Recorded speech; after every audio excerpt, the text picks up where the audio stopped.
network exists, Tata and Reliance will not lay network, and they'll be use their network interchangeably, and there will not be any duplication of infrastructure considering the ROW issues involved in Mumbai. But with the amendment in the Electricity Act, which would supersede the AT judgment, it says that the existing license condition of the licensee will continue till such time their license period exists.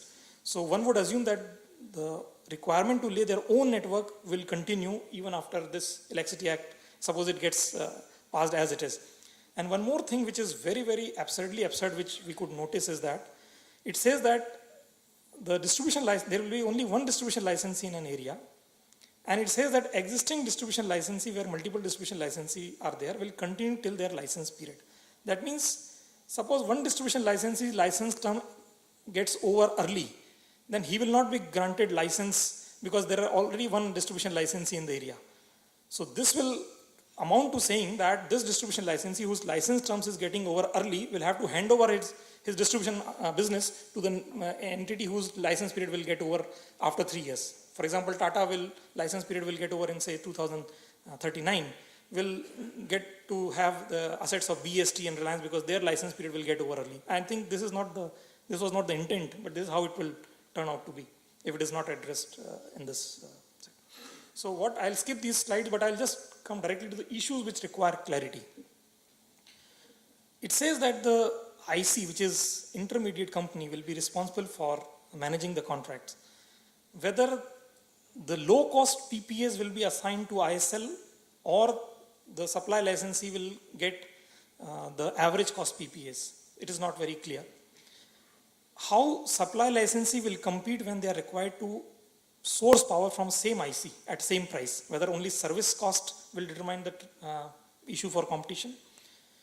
Then there's the issue that once you open up the contestable market, for example, if suppose Government of India notify the load above which the market will be contestable, whether the generators and traders will be allowed to compete with the supply licensee in the same market, wherein supply licensee is having a ceiling tariff and also obligated to source power from IC. So whether it would be fair for them to compete in the same contestable market. That is one issue which is required to be addressed. Second thing is who will be the front end for the customer to interact, whether it will be distribution licensee or the supply licensee. How will the consumer grievance will be addressed, whether there will be common consumer grievance redressal forum for carrier and the supply licensee and distribution licensee, or they will have their own separate consumer grievance redressal forum. Whether the ownership will remain the same, because this is a very important thing there is no the standard of this statement of objects and reasons, which was supposed to be issued along with this bill, earlier mentioned that the ownership of the wire and supply will be separated. There is no clarity whether that still holds good or not. And so I'll just finish in just 1 minute.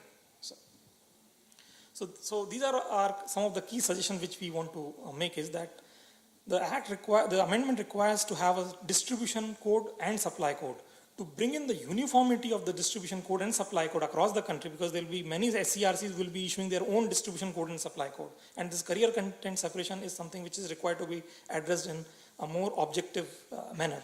So we suggest that the distribution and supply code model should be prepared by FOR and let SCRC customize it to the requirement.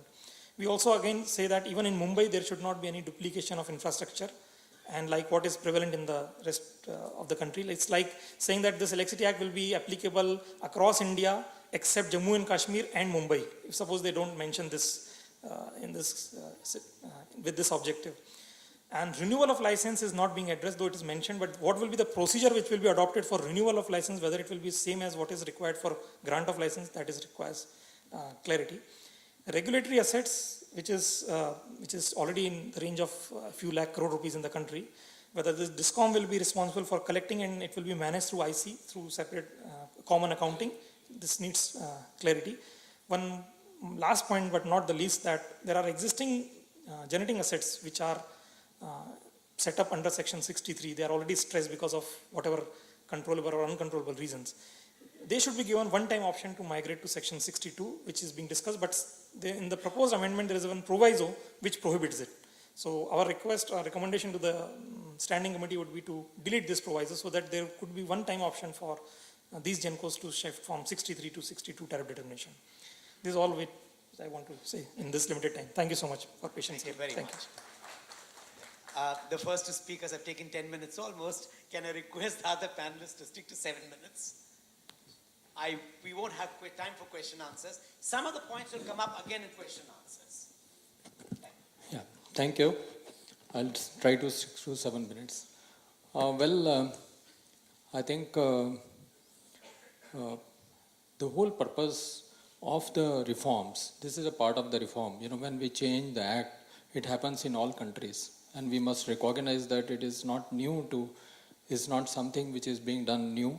And 2003 Act was there for 12 years. And after 12 years, we have gone through ups and downs and difficulties and of implementation, and which were, you can say, I will say those difficulties were arising out of economic reasons, from operational reasons and investment reasons. Because the whole purpose of reforms is that we must bring in more investment, we should bring in more efficiency and more competition. So it did serve some purpose in generation, I will say, to the extent that merit order dispatch came, case one bidding came, although it did have some problems on account of fuel volatility and law changes. So, but I will like to now confine to the separation of, rather than talking on all the aspects, just confine to the separation of wires, which is, and the supply, which is the panel's mandate. Let me start with one of the questions which my colleague raised was, the investment. The whole purpose is to bring in investment. The purpose is not to finish the investment. So it is very right to stay with whatever investment has been done, and there are multiple licenses, they should stay. The need is to put in just one more line, that the licenses can be renewed further. And there is a renewal provision which is coming in, but not very explicitly, but it can be brought in more explicitly that it can be. Second, it is not taking away the power of the regulator to amend the conditions. So I think I'd see no difficulty with a little modification. It ensures the purpose, where the three purposes which exist. In distribution, as we know, except for Mumbai, the competition really could not come in other places, because it is very true that you should not waste resources, and you should not, it is difficult to get ROWs and things like this. So it's very true. And it is very right that now the thought is going in the right direction of separation of wires and supply.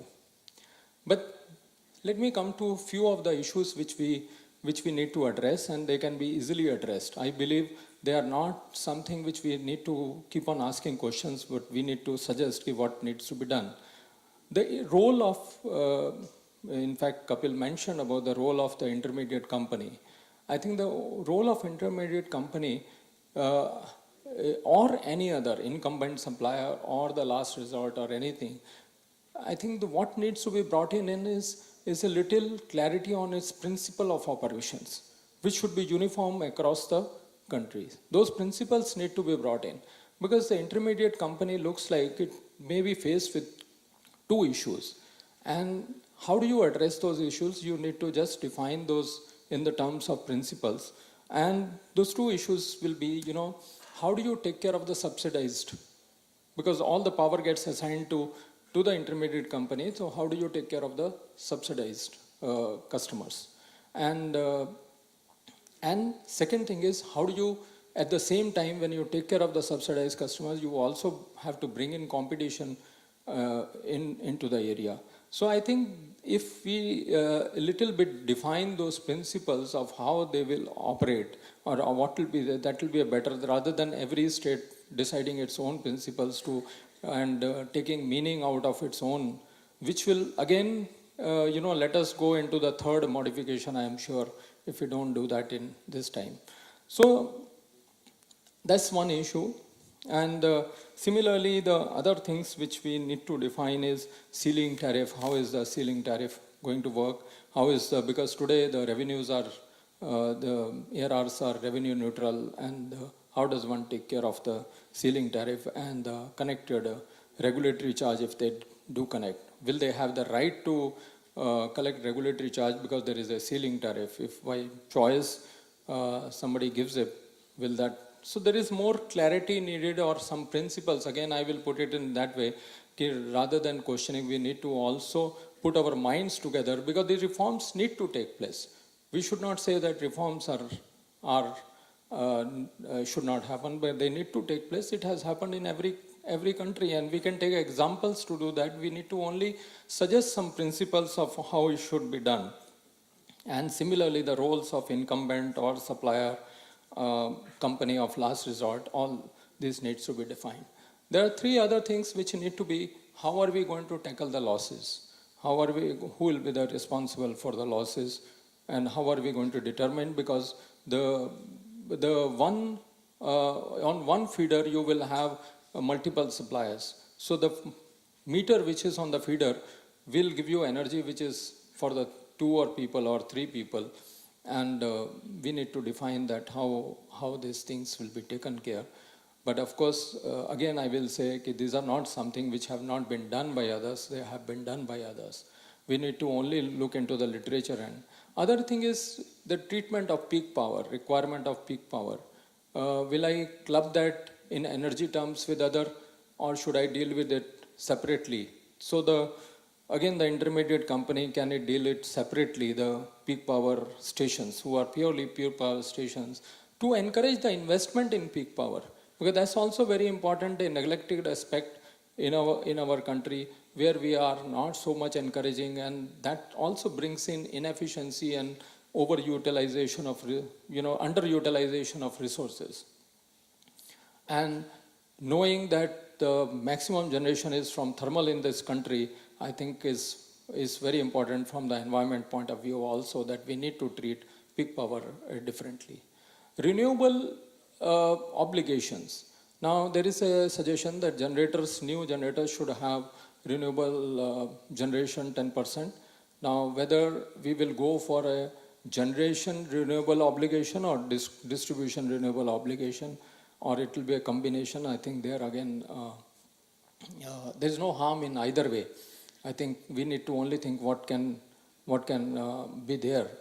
So these are the few things in nutshell. I will say yes, there are clarities which are needed. There are no issues in my opinion, but the clarity is needed, and those clarities can be brought through the principles which can be defined for each of these bodies which are getting created through this. And I'm not touching on the other things related to transmission, generation, or many other things like dimmed licensee and all. I'm not touching because that's not the mandate. So let's hear your questions and let's see what we can evolve together. Thank you very much. Thank you, Mr. Sethi, thank you for managing within the time. Can we request Mr. Day? Thanks.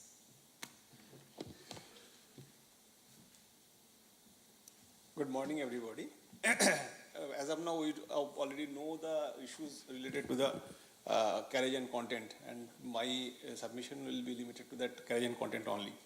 See, that carriage and content comes for the reforms nowadays, but as far as our taking from the Electricity Act 2003, it is already there in the system itself.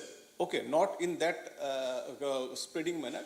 We have already issued that open access regulation in 2004, and again we have opened up the market for 1 megawatt in 2008, 2009, 2010, like that. But whether it is actually implemented in the system, main issue is that implementation. We know everybody ki our AT&C loss varies up to 55%. National average is 26%. But what action we have taken to contain that 26%? See, this regulation, regulations are already there, but the implementation part we are lacking somewhere. So we have to utilize, we have to implement what are the regulations or act already available with us. But again, definitely reform is already required, definitely. But at the same time, the implementation part is very necessary. for this role for this supply licensee, now it is a just outline of that supply licensee, but we have to still understand what are the role and responsibility of the supply licensee.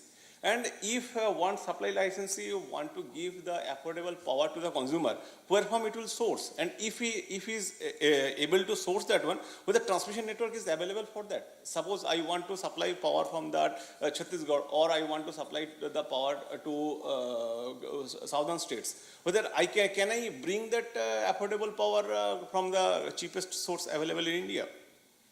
Now, that next part is that who will be the front facing of that criteria?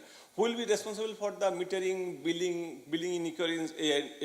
inaccuracy, then again collection of data, raising bill, collection of money. All these issues are to be detailed procedure must be having, or regulator will be framed, will frame all these relations. Then only we'll understand what, how that all the wishful thinking can be implemented in our system.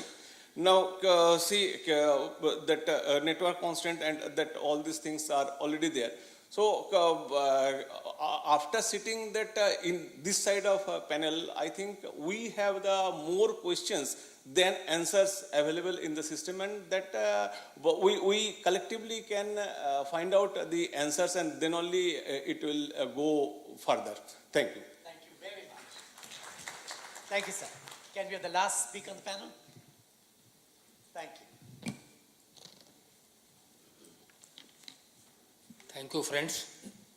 I am representing All India Power Engineer Federation, and first of all, I will deal what is going to happen by segregation of content and carriage, what will be the implications, and what are the concerns.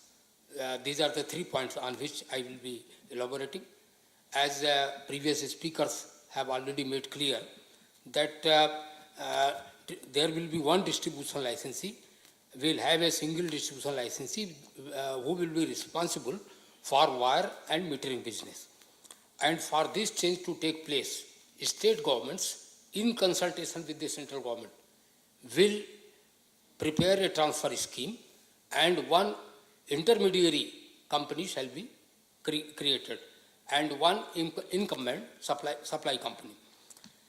The center will specify state government in consultation with the central government shall prepare the transfer scheme, but central government, just listen, central government will specify and decide the functions and rights of that intermediary company.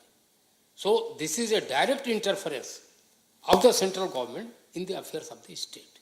State government will create the company, but central government will decide its functions. How intermediary company is important? Because all existing power purchase agreements shall be vested in the intermediary company. So the universal supply license obligation will be of whose? The universal supply obligation will be of incumbent supply company. That will not be of the subsequent supply companies. Subsequent supply companies' obligation will be based on load factor, which is also to be prescribed, decided by the central government. They say that, well, one supply licensee will be a government company. That is, I think, incumbent supply company. So what are the implications of this? Why open access could not be implemented in all the states? Not even in Maharashtra. In Maharashtra, it could not be implemented. What was the reason? Because if consumers of 1 megawatt and above are migrating from the state utilities, then state utilities will be suffering financial losses. Now, with this proposed amendment, all consumers have been are being given the same choice. So, what are the challenges? First of all, subgroup of regulators has given a report in December, just now. And that subgroup says that power to all by 2018-19. Power to all by 2018-19. How it is possible? How access will be possible? When there is a danger of mitigating the possibility of cherry picking of high paying consumers by new supply licenses. And till now, in the process of this open access, cross subsidy surcharge was there. But if high end consumers are migrating, then there is no provision in this bill. There is no provision of cross subsidy surcharge. Then who will be at last? Incumbent supply company and distribution company. Protecting the interest, my concern is protecting the interest of small consumers by ensuring that they alone do not bear the burden arising out of these changes which are being proposed. And small consumers, poor consumers are not subjected to sudden tariff shock. That is also a concern. Then I would like to put my viewpoint why Electricity Act 2003 was enacted. What was said at that time? Electricity Supply Act 1948 was continuing since 1948. Our constitution came into effect in 1950. But before that, Baba Sahib Bhimrao Ambedkar enacted Electricity Supply Act 1948. That was his vision of that great person. So why that act was changed? It was said that state electricity boards have become commercially unviable and cross subsidy amounts are going up to unsustainable limits. What is in this area? Just now one speaker was telling that distribution utilities loss has gone up to 3,50,000 crores. So suppose I am coming from Lucknow to Mumbai. Lucknow to Mumbai distance, sir, I will take only 3, 4, 5 minutes because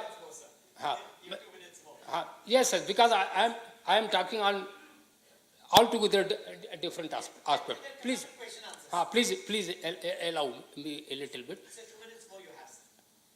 I will finish in 5 minutes. Please excuse me, 5 minutes.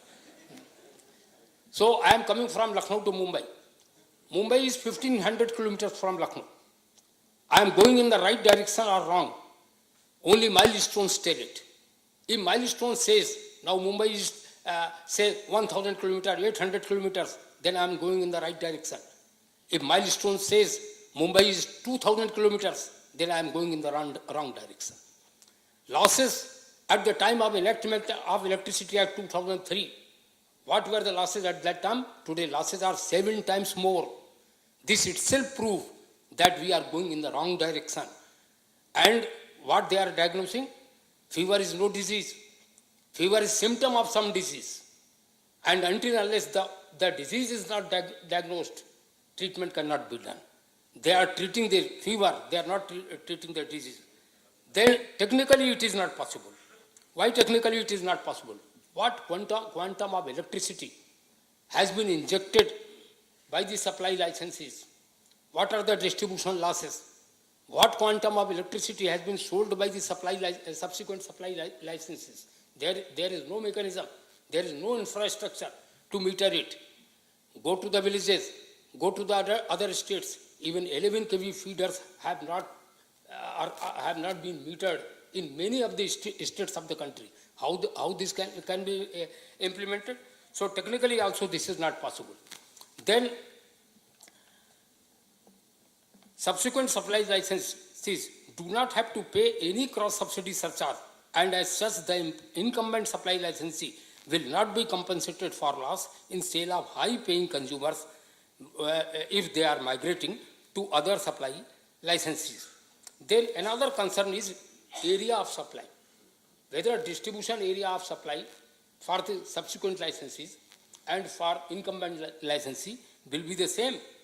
Whether there will be an equal level playing field, whether they will cater to a given geographical area or a prescribed load profile or a prescribed load profile within a given geographical area, or these are crucial points.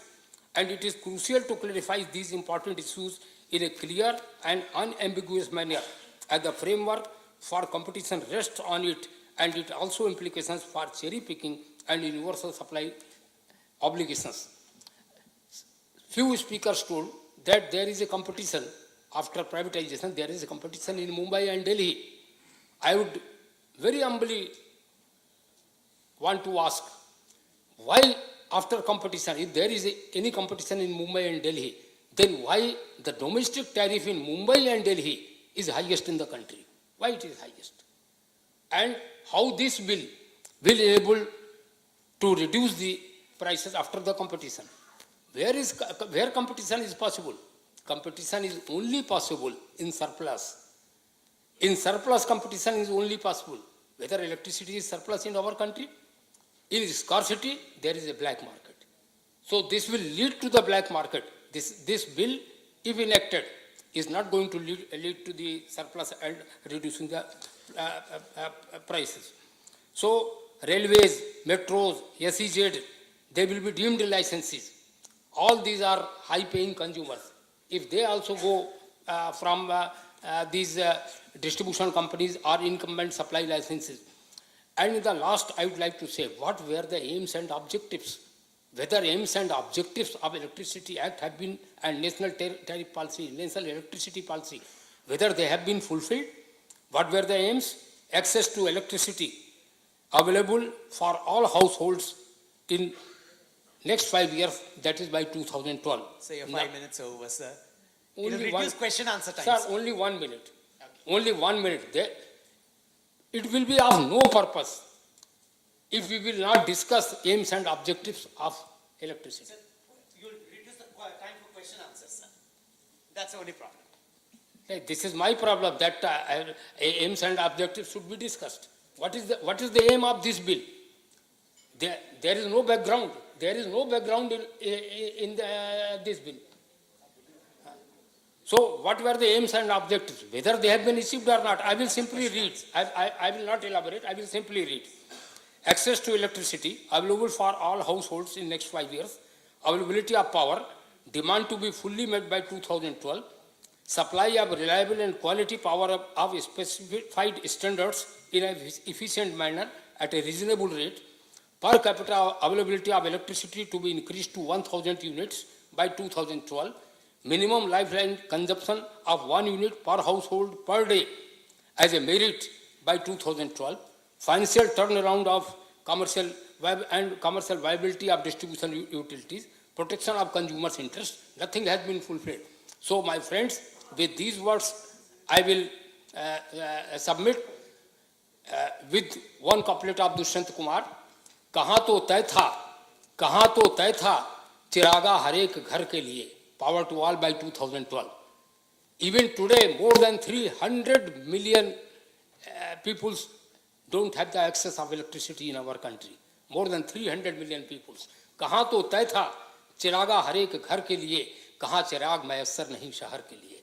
With these words, thank you very much. Thank you, sir.